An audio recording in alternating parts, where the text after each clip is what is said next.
Уважаемые жители нашего города Бишкек, этот район находится на пересечении южной магистрали Токумбаева и Сухэ-Батора, выше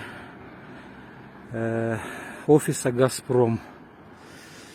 На этой территории идет хаотическая застройка высотными домами.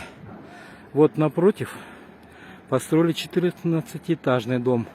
Дальше 16-этажный.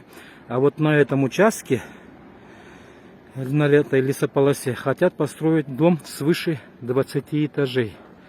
При этом, уважаемые жители нашего города, нарушается роза ветров,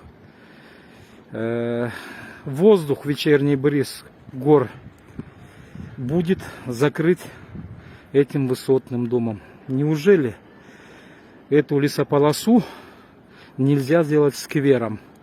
Так что, уважаемые жители города Бишкек, давайте отстоим этот участок, лесополоса. Вот видите, уже идет, копают котлован, огораживают территорию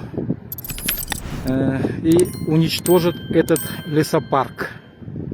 Давайте, не будьте равнодушны, уважаемые жители города Бишкек.